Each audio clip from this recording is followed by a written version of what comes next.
The first violinist collapsed at 7:43. Not dramatically, there was no sound, no scene. Marcus Holt, 41 years old, first chair of the Harmon City Symphony for 9 years, simply sat down on the floor of the backstage corridor with his back against the wall and his violin across his knees and said quietly to no one in particular, "I can't stand up." The stage manager found him at 7:46. The performance was scheduled to begin at 8. The house was full, 400 guests in evening wear for the annual gala, the most attended event in the symphony's calendar. The night the Harmon City Symphony presented itself to the city that funded it and the patron who had kept it alive for 19 years. William Ashby was already in seat A1. The champagne reception had ended. The lights had dimmed once in the lobby to signal 5 minutes to curtain. Marcus had a cardiac arrhythmia that had been managed for 2 years and had chosen tonight to become unmanageable. He was conscious and stable and absolutely not getting up from that floor, which he understood and which the stage manager understood and which the paramedics, called immediately, confirmed within 4 minutes. Victor Sines, the music director, was told at 7:51. He had 9 minutes. He walked to the wings and looked at his orchestra, already seated on stage, 43 musicians in white tie and tails, the house lights still low, the audience a soft murmur beyond the curtain. He looked at the first violin section. He looked at the empty first chair. He looked down the row. Edmund was in the second chair, as he had been for 31 years. He was rosining his bow with the calm, unhurried attention he brought to every preparation. He had not yet been told what had happened. He looked up when Victor appeared in the wings, read something in Victor's face, and went still. Victor walked to him. He said quietly, "Marcus is down, cardiac. He's stable." Edmund was quiet. Victor said, "I need to ask you something, and I need an honest answer." Edmund said, "You don't need to ask." Victor looked at him. Edmund said, "I know the book. All of it. I've known it for 31 years. Victor held his gaze for a moment, the specific moment of a man confirming something he suspected, but needed to see in another person's eyes before he acted on it. He saw it. He nodded once. He walked back to the podium. Before we continue, if you believe that a man's patience is not the same as his absence, and that 31 years of showing up is its own form of mastery, please like this video. Subscribe to Kindness Tales, and share this with someone who needs to believe in people again today. Edmund Antoine Beaumont had come to the violin at the age of 7, in a house on the east side of Harmon City where his grandmother kept an instrument she had not played in 20 years, leaning against the wall in the back bedroom, and where she had said to him one afternoon when he picked it up without asking, "If you're going to touch it, learn how to hold it properly." He had learned how to hold it properly. He had learned everything else that followed with the specific hunger of a child who has found the thing that makes the world make sense. By 14, he was the best young violinist in the city's youth program. By 19, he had been admitted to the conservatory on a full scholarship.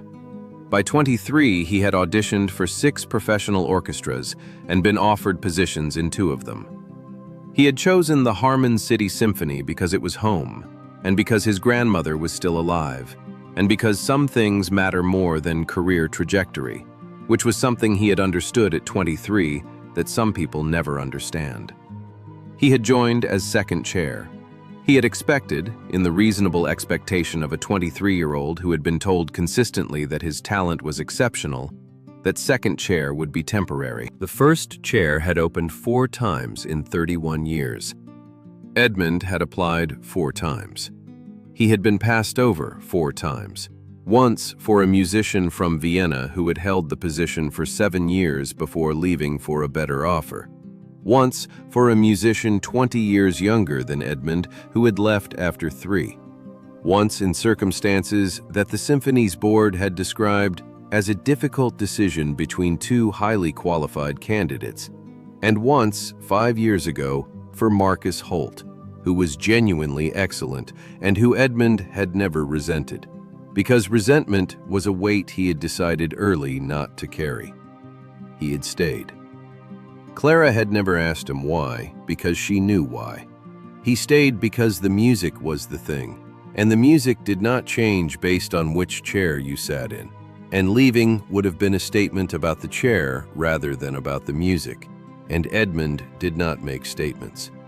He played. He had played every note of every performance for 31 years at the standard the first chair required. He had played it from the second chair. He had done this not as a protest or a statement or a performance of dignity. He had done it because he was Edmund Beaumont, and that was how he played. He stood up. He moved to the first chair. The orchestra saw him move. The shift happened the way shifts in orchestras happen, without announcement. A ripple of awareness moving from the strings outward, musicians adjusting their sight lines, registering the change. No one spoke. The curtain was 60 seconds from rising. Edmund sat in the first chair. He set his bow to the string. He looked at Victor. Victor raised his baton. The curtain rose. William Ashby, in seat A1, was reading the program notes when the music began. He looked up at the first bar, not because anything was wrong, but because something was right in a way that arrived differently than he expected. He had been attending this symphony for 19 years. He knew its sound the way you know a voice you have heard for a long time. Something in the first bars of the opening movement was different. Not wrong, not unfamiliar, but more present somehow, more direct. The specific quality of playing that comes not from technical superiority, but from a musician who is finally, completely, in the right place.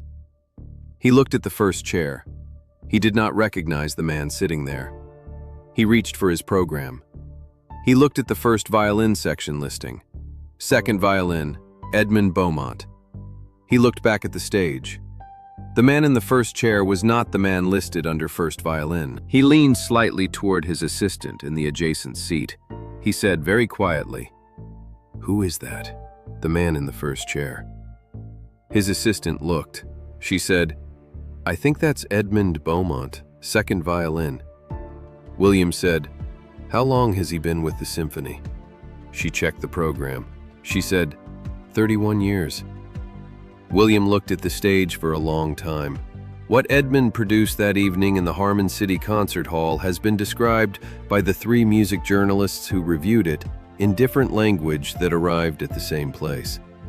One said it was the most emotionally direct violin playing he had heard in a concert hall in a decade.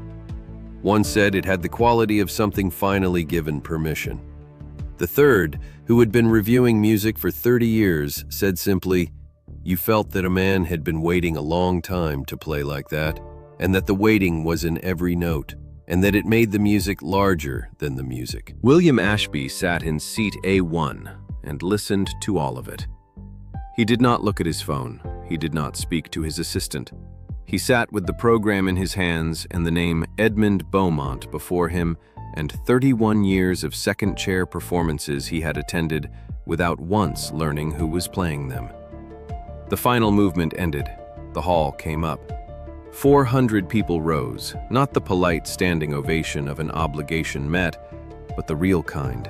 The kind that happens when a room has been given something it did not expect and cannot immediately name and is responding to before the response has been decided. Edmund stood at the first chair. He did not look triumphant. He looked like a man who has played exactly as well as he has always been able to play, and who is receiving the acknowledgement of that, and who is not quite sure yet what to do with it after 31 years of not receiving it. He looked into the front row. He found Clara, deep burgundy gown, silver-laced hair, her hands together, her face the face of a woman who has been waiting 31 years for a room to notice what she has always known. She was not crying. She was smiling with the specific smile of someone who has been right for a very long time and is watching the world catch up. He held her gaze for a moment. Then he bowed. William Ashby came backstage after the house cleared. He had done this before. The patron's post-performance visit, the handshakes, the champagne, the practiced expressions of appreciation. He had done it 19 times. He found Edmund in the corridor outside the green room, his violin case on his knee, changing out of his bow tie with the unhurried calm of a man returning to himself after a performance. Clara was beside him, her hand on his arm. William approached them both. He said, "Mr. Beaumont." Edmund looked up. He said, "I have been sitting in that front row for 19 years. I funded the renovation of that hall. I have attended every performance of this orchestra since 2005. Tonight was the first time I looked up your name." Edmund looked at him steadily. William said, "I want to tell you that I am sorry for that. And I want to ask you, what do you need?" Edmund was quiet for a moment. He looked at Clara. She did not say anything. She did not need to. He said, "The second chair position is going to be open. I would like it filled by a young musician from the East Side Youth Program. There is a 14-year-old girl named Imani who has been playing for 7 years and who cannot afford the conservatory application fees. I would like that addressed." William said, "Done. What else?" Edmund said, "That's what I need." William said, "That's all?" Edmund said, "I've had what I need for 31 years. I had the music. Tonight I had the chair. What I'm asking for is for someone else." William was quiet for a long moment. He looked at Edmund Beaumont, the white tie, the violin case, the thin gold wedding band, the man who had given a front row seat 19 years of playing without the front row knowing his name. And he understood, in the way that understanding arrives when it is too late to have arrived sooner, what that had cost, and what it had required, and what it said about the man before him that he was spending this moment on someone else's 14-year-old audition fees. He said, "I'll also be speaking to the board about the first chair position." Edmund said, "You don't need to do that on my account." William said, "I'm doing it on the symphony's account. There's a difference." Edmund looked at him for a moment.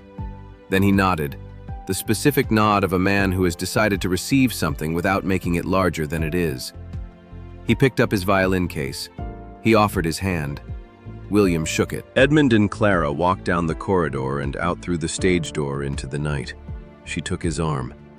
The city was the city, the particular noise and light of a Friday night in November, ordinary and indifferent and full of people going about their lives. He said, "Imani." She said, "I heard." He said, 7 years. She's already better than I was at 14.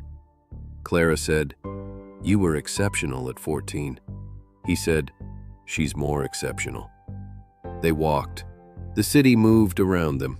Somewhere behind them, the concert hall was emptying, the staff breaking down the reception, the program notes being folded and pocketed or left on chairs, 400 people carrying home an evening they had not expected.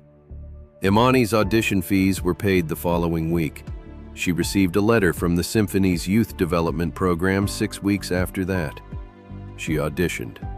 She was accepted. She did not know, when she arrived for her first rehearsal with the youth orchestra, that the man who had made the call had spent 31 years in the second chair.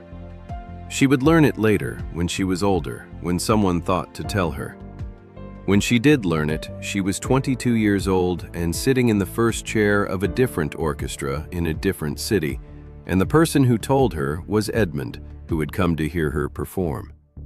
He sat in the third row. He listened to her play the opening movement of a concerto she had been practicing for 4 months. When she finished, she looked into the house the way musicians look, searching for the specific face. She found him. He nodded once. She understood everything it contained. If this story moved you, please like this video, leave a comment, and share it with someone who needs to hear it today. Subscribe to Kindness Tales for more stories of courage, grace, and the small human decisions that turn out to matter more than anyone knew. And tell us in the comments, have you ever watched someone step into a moment they had been quietly ready for their whole life?